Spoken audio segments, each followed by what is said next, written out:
कि हम अगर बीमारी के लिए कोई उपाय करें तो कौन सी प्रदोष पर करें, और लक्ष्मी के लिए कोई उपाय करें तो कौन सी प्रदोष पर करें। तो अच्छे से सुन लेना भाइयों। शुक्ल पक्ष में जो प्रदोष पड़ती है वो लक्ष्मी की वृद्धि के लिए होती है। कृष्ण पक्ष में जो प्रदोष पड़ती है वो रोग और बीमारी को मिटाने की होती है। तो जितने उपाय आपको प्रदोष के बताए जाते हैं उस हिसाब से आप करो कि शुक्ल पक्ष की प्रदोष है तो लक्ष्मी का कोई उपाय करना है तो हमें शुक्ल पक्ष की प्रदोष पे करना है। अगर हमें बीमारी से निपटने का कोई इलाज करना है या कोई उपाय करना है तो उसको कृष्ण पक्ष की प्रदोष पर करना है। अब शुक्ल पक्ष की प्रदोष, उसकी प्रदोष का दिन था, बैठा हुआ था।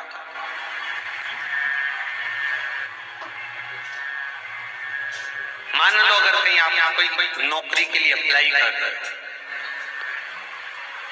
लॉकडाउन में सर्विस छूट गई, कई लोगों की छूट गई, कंपनियां कई बंद भी हो गई, कई कंपनियों से निकाल भी दिया गया, कहीं पत्नी परेशान हो रही है, कहीं पति परेशान हो रहा है, आप कहीं अप्लाई कर रहे हो तो जैसा माता उमा ने प्रदोष काल में, प्रदोष के समय पर, प्रदोष काल के अंतर्गत बेलपत्री का स्मरण किया है, वो बेलपत्र का स्मरण अगर संसार का मनुष्य कर लेता है तो महाराज ब्रह्मवृत्ता पुराण कहती है कि उस जीव का ऐसा कोई कार्य नहीं जो सफल नहीं हो। महाराज मेरा निवेदन रहेगा, किसी एग्जाम में आप बैठ रहे हो, इंटरव्यू के लिए जा रहे हो, किसी कार्य के लिए जा रहे हो, नौकरी नहीं लग रही, सर्विस नहीं लग रही, तो महाराज तांबे के कलश में 11 बेलपत्र को रखा जाए और तांबे के कलश में 11 बेलपत्र रखकर उसमें 11 सफेद पुष्प को डाला,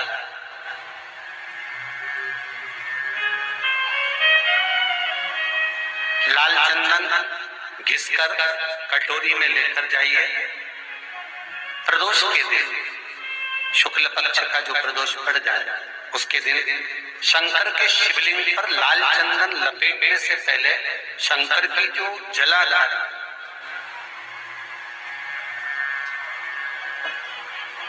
महाराज ये शिवलिंग है, ये शिवलिंग है और ये पूरी गोल और ये चरण, ये जलाधार, ठीक है। आपको पहले भी कहा है शंकर जी की पूरी जलाधारी में शंकर जी का संपूर्ण परिवार, राइट जो चरण है जहां से पानी नीचे गिरता है वो गणेश जी का स्थान है, लेफ्ट कार्तिकेय जी का स्थान है, बीच में जो एक मोटी सी लाइन है वो अशोक सुंदरी का स्थान है। जहां पर शिवलिंग रखा हुआ है ये माता जगतजननी जगदम्बा का हस्त कमल है। शंकर भगवान को माँ अपने हस्त कमल पर रखी हुई है। ऊपर से जो बूंद बूंद पानी जलाधारी से नीचे गिर रहा है ये शंकर भगवान की 5 लड़कियां हैं, जया, विषहरा, सामरीबारी, दोतली और देव। ये ऊपर से बूंद बूंद जल क्रीड़ा शंकर जी के साथ में करती है। शंकर भगवान का संपूर्ण परिवार जलाधारी में विराजमान है। शिव महापुराण कहती है, माता उमा का चरित्र कहता है, कोई एग्जाम में बैठ रहे हो, कोई कंपटीशन एग्जाम में बैठ रहे हो और चाहते हो कि मेरी नौकरी इसमें लगना ही चाहिए तो लाल चंदन का लेपन आपको इस पूरी जलाधारी पर करना है। लाल चंदन का पूरी जलाधारी पर। और महाराज जी जिस कलश में आपने घर से 11 बेलपत्र 11 सफेद पुष्प जल के अंदर डालकर लाए हो उसको आप चढ़ाएंगे तो इस तरह से चढ़ाएंगे कि उसका भाग हमें दिखे चढ़ते समय, ऐसे नहीं चढ़ाना, उसको चढ़ाते समय इस तरह से चढ़ाएं कि वो जल का भाग हमारी ओर गिरता हुआ। महाराज जब आप वो समर्पित कर दें बेलपत्र पुष्प आदि सभी चीजें, उस चंदन का एक थोड़ा सा भाग पूरी जलाधारी पर हाथ फेर कर अपने दरवाजे पर आते आते उसका स्पर्श कर दें। जिस दरवाजे से आप एग्जाम देने के लिए जाओगे, जिस घर से आप जाओगे अपने घर के किसी भी दरवाजे पर उसका हाथ लगा दें या कोई स्थान को छू लें। जिसको आप दरवाजे को खोलकर दरवाजे को स्पर्श कर या दीवार को छूकर या अलमारी को छूकर जिसको भी छूकर आप जाओगे उसका स्पर्श कर लेना। फिर आपको कुछ नहीं करना है, उमा और महेश ही सब कुछ करेंगे जो उनको करना है। नहीं गुरुजी आपसे एक प्रश्न है, रोज मंदिर जाती हूँ, शिवलिंग पर शहद लगाकर बेलपत्र चिपकाती हूँ, पर भगवान को बस बेलपत्र चिपकाती हूँ, उतनी देर में कोई ना कोई लेडीज आके पानी चढ़ा के मेरी बेलपत्र खा जाती है। मैं बड़ी दुखी हूं, आप कृपा करो। और जिस दिन नींद चिपका के लगाती हूँ उस दिन भी कोई उठा के खा जाता। एक आंख की झपकी नहीं होती, बस ऐसा बोलने के लिए बैठती हूँ श्री शिवाय नमः, इतनी देर में तो कोई पानी चढ़ा कर खा के चली जाती। मैं बड़ी दुखी हूँ गुरुजी ये बेलपत्र खाने वालों से। आप कुछ कहेंगे? अब बताओ गुरुजी हमारी पूजा भगवान स्वीकार करते कि नहीं करते? क्योंकि हम तो आंख बंद करके बैठे रहते, उतनी देर में तो बेलपत्र गायब हो जाती है। तो भगवान हमारी पूजन को स्वीकार करेंगे कि नहीं करेंगे? एक तो भारती बहन, भारती जी दीवान, नमन आपको, बहुत जोरदार प्रश्न किया, बहुत अच्छा प्रश्न, गला पकड़ रहा है बाबू, बहुत सुंदर प्रश्न आपने किया है।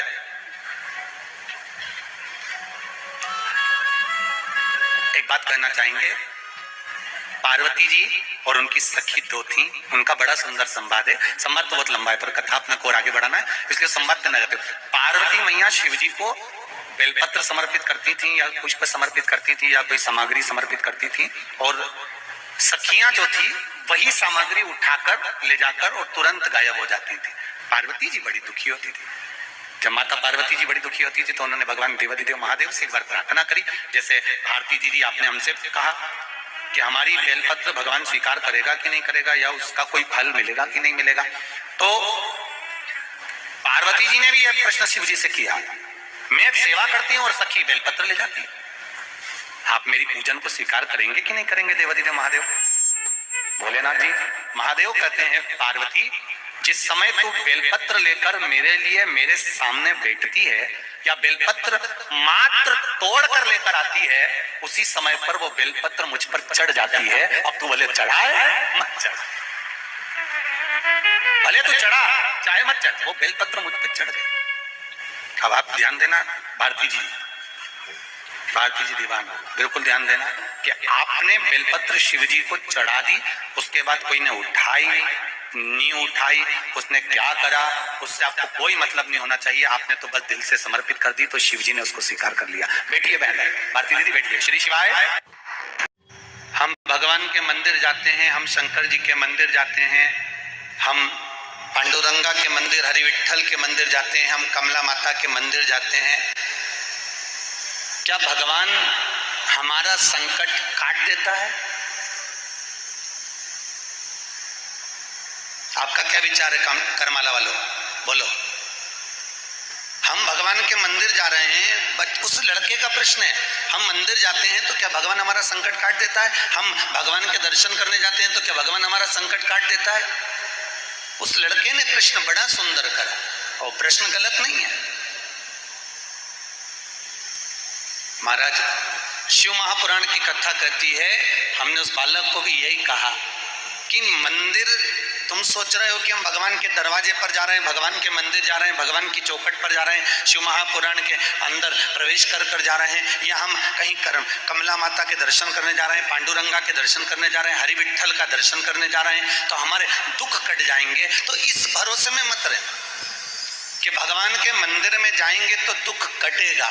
शिव महापुराण कहती है भगवान के मंदिर में जाने से दुख नहीं कटता, भगवान का नाम जप करने से दुख कट जाता है। महाराज मंदिर जाने पर नहीं, अगर भगवान दुख काटता तो भगवान दुख देता ही काय को? अरे बोलो तो सही, फिर दुख दिया काय को? अगर भगवान दुख काटता तो भगवान दुख क्यों देता? भगवान दुख नहीं काटता है, भगवान का जो नाम जप किया उस जप के बल पर हमारा स्मरण हुआ, स्मरण करने से हमारा रमण हुआ, उस मंत्र का रमण होता है, और रमण होने पर हमारे दुख का मरण होता है। इसलिए संत कहते हैं तुम जपो, कलयुग केवल नाम धारा, और सुमर सुमर नर उतरहि पारा। हम भगवान के नाम स्मरण को जपें, हम भगवान की मूर्ति को, हम भगवान के स्वरूप को पहचाने। एक बार तुलसीदास जी गंगा जी के घाट पर बैठकर रामचरितमानस लिख रहे थे, और रामचरितमानस लिखते लिखते तुलसीदास जी ने लिख दिया, सिया राम मैं सब जग जानी, और करऊ प्रणाम जोर जुग पानी। तुलसीदास जी लिख रहे हैं कि पूरा सृष्टि संपूर्ण जगत, तुलसीदास जी लिख रहे हैं सब राममय है, सब में राम देखो, पशु में, पक्षी में, जानवर में, कीट में, पतंगे में, मनुष्य में, आदि जलचर थलचर वायुचर जितने भी हैं सब में राम देखो। ये तुलसीदास जी ने उस चौपाई में लिख दिया, सिया राममय सब जग जानी और करहु प्रणाम जोर जुग पानी। सब में राम देखा। तुलसीदास जी ने चौपाई लिखी और तुलसी बाबा चौपाई लिखकर जाने लगे। इतनी देर में एक छोटा सा बच्चा दौड़ कर आया और छोटा बच्चा दौड़ कर आकर बोला, ओ काका, अरे ओ भाऊ, अरे कहाँ जा रहा है? कि घर। छोटा बच्चा बोला, उधर मत जाना, एक बड़ा बेल आ रहा है, वो बेल तुझे मार देगा और तू लाल कलर की धोती पहना है, उधर मत जाना। तुलसीदास जी बोले, तुझे मालूम नहीं, मैंने अभी हाल चौपाई लिखी कि सिया राम मैं सब जग जानी करो प्रणाम जोर जग पानी। तुलसीदास जी लिखते, मैंने अभी चौपाई लिखी है कि सब में राम समाया है, हर एक के अंदर राम देखो, तो बेल में भी राम है, वो बेल मुझे नहीं मारेगा। और बच्चे का कहना तुलसीदास जी ने नहीं माना और तुलसीदास जी चले।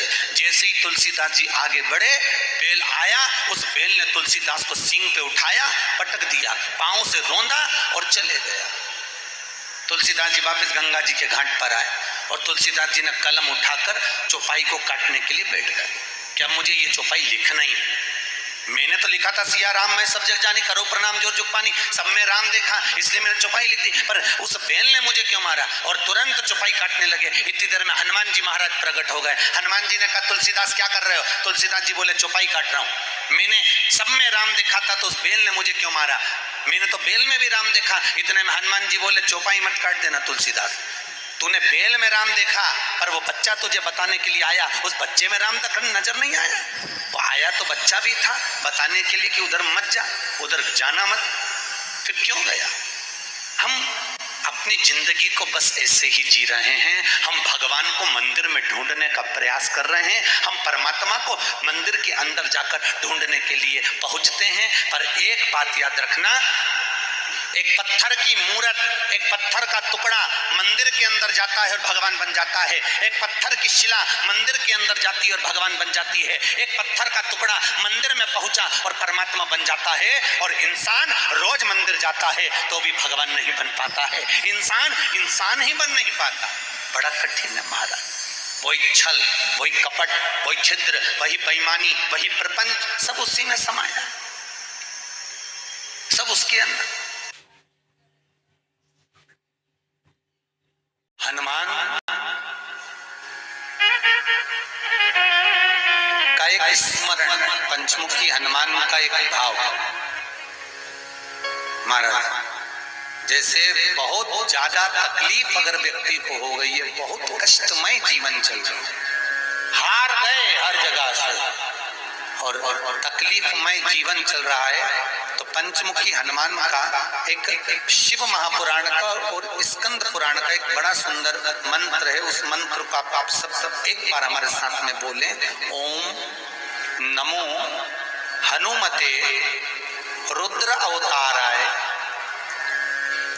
सर्व शत्रु संहारणाय सर्व रोग हराय सर्व वशीकरणाय रामदूताय स्वाहा। बस इस मंत्र को हाथ में काली तिल लेकर, एक जौ लेकर और गूगल लेकर, थोड़ा सा उसमें गाय का घी डालकर, कंडे को या अग्नि को जलाकर इस मंत्र का 11 बार 21 बार जाप कर कर अपनी कामना कर कर छोड़ दीजिए। कैसा भी रोग हो, बीमारी हो, कष्ट हो, दुख हो, तकलीफ हो, 21 दिन के अंदर वो आनंद आना प्रारंभ कर देता है ना। इस मंत्र, स्कंद पुराण का, शिव महापुराण का ये मंत्र मूल बच्चा पंचमुखी हनुमान सुख दे। और एक और चीज याद रखिए हमारा,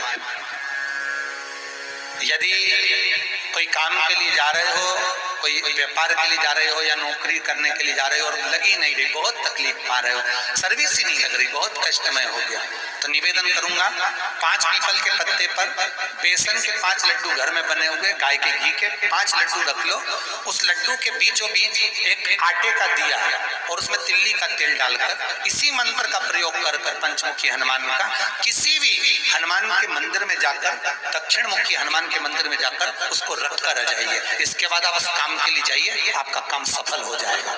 आपको किसी को नहीं कहना पड़ेगा कि हाथ जोड़ना नहीं पड़ेगा, किसी के पांव नहीं पड़ना पड़ेंगे, तुरंत काम होगा। बस इस मंत्र का स्मरण कर कर पंचमुखी हनुमान का भूतेश्वर जो मंत्र है वो सुख देने वाला। जैसे मोबाइल में बैलेंस देखते रहते हो कि कब खत्म हो रहा, देखते हो टीवी का रिचार्ज कब खत्म हो रहा, बैंक का बैलेंस भी देखते रहते हो कि कैसा चल रहा।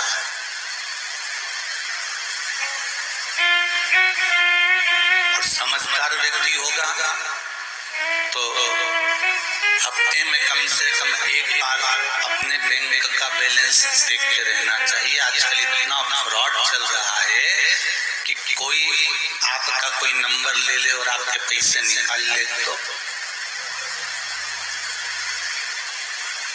हफ्ते में 2 बार अपने बैंक का बैलेंस देख लो। जैसे मोबाइल का बैलेंस देखते हो, अभी तो मेरे पास में इतने का रिचार्ज है, 3 महीने अभी तक चलेगा, और मालूम पड़े 3 महीने बाद जब वो चलना बंद हो जाए, रिचार्ज खत्म हो जाए, तो फिर क्या होता है? तुम्हारा फोन लगता है?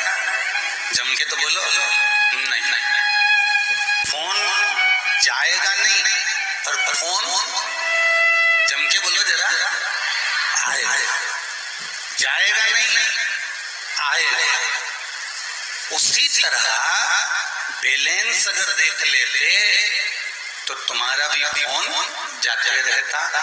जैसे बैंक का बैलेंस देखते हो, मोबाइल का बैलेंस देखते हो, टीवी का बैलेंस देखते हो, परिवार का बैलेंस देखते हो, उसी तरह शिव महापुराण की कथा कहती है कि भगवान के भजन का भी बैलेंस देखते रहना कि कहीं खत्म तो नहीं है। अगर भजन का बैलेंस खत्म हो जाएगा, जैसे मोबाइल का बैलेंस खत्म हो गया, तो तुम्हारा फोन जाएगा नहीं, उधर का फोन बोलो बोलो जम के बोलो आएगा। उसी तरह जब हमारे भजन का बैलेंस खत्म हो जाता है तो फिर उधर से फोन आता है, इधर से नहीं जाता, फिर उधर से आता है। और उधर का फोन बड़ा विचित्र आता है, साहब गाड़ी से गए, एक्सीडेंट हो गया, भगवान मैंने क्या बिगाड़ दिया था। भगवान बोल रहे थे बहुत दिन से बैंक में तो बैलेंस देखने नहीं आई थी, इसलिए मैंने तुझको बुलाया। थोड़ा सा सुख आया, थोड़ी सी तकलीफ आई, थोड़ा सा कष्ट आया, थोड़ा सा रोग आया, थोड़ी सी बीमारी आई, और हमने फिर अपना बैलेंस देखना प्रारंभ करा। तो भगवान बोले कि मेरा फोन आया, तब तुझे मालूम पड़ा कि मेरा फोन क्यों पहुंचा, क्योंकि तेरा बैलेंस खत्म हो गया था, इसलिए वहां से फोन कर कर कर वो पाई रोज बोल रही थी कि आपका रिचार्ज समाप्त हो गया, आपका रिचार्ज समाप्त हो गया, अपने इस रिचार्ज को और डलवा लो तो आप अपनी सुविधा से जिंदगी जी सकते हो, अपना कॉल कर सकते हो, मोबाइल लगा सकते हो, अपने फोन का सदुपयोग कर सकते हो। बेचारी रोज दिन भर में 3 बार बोलती थी कि अपना रिचार्ज पूरा करवाओ, तुम्हारा रिचार्ज अधूरा है, इसलिए तुम्हारा फोन पूरा नहीं जा रहा। उसी तरह शिव महापुराण की कथा कहती है, ये शिव की कथा भी यही बताने के लिए आती है। 7 दिन की कथा यदि आपके गांव में हो रही है, 7 दिन की कथा आपके नगर में हो रही है, 7 दिन की कथा अगर आप मोबाइल पर सुन रहे हो, फेसबुक यूट्यूब पर सुन रहे हो, आस्था चैनल पर सुन रहे हो, 7 दिन की कथा को आप इस मंडी प्रांगण में हिंगोली के क्षेत्र में सुन रहे हो तो शिव महापुराण की कथा ये आपको बताने के लिए आई है कि अपना रिचार्ज पूरा करा कर रखना, नहीं तो मालूम पड़े बंद हो गया तो फिर लग नहीं पाएगा। इस रिचार्ज को पूरा कराते रहो, इसका उपयोग करते रहो, हर दिन हर पल हर घड़ी 21,600 श्वास जो मनुष्य को प्रतिदिन मिलती है, उस 21,600 श्वास का गणना भले तुम करो ना करो, और इन श्वास के साथ में तुम भगवान का भजन करते करते अपने कर्म को करो। 3.5 करोड़ रोम छिद्र मनुष्य के शरीर में है, एक रोम को गिनोगे तो 3.5 करोड़ रोम छिद्र निकलेंगे। इन 3.5 करोड़ रोम छिद्र में से अगर एक बार भी भगवान का भजन कर लिया तो जिंदगी की सार्थकता बन जाएगी। तुम्हारा मोबाइल का बैलेंस बराबर चलता रहेगा, तुम्हें रिचार्ज की जरूरत नहीं पड़ती।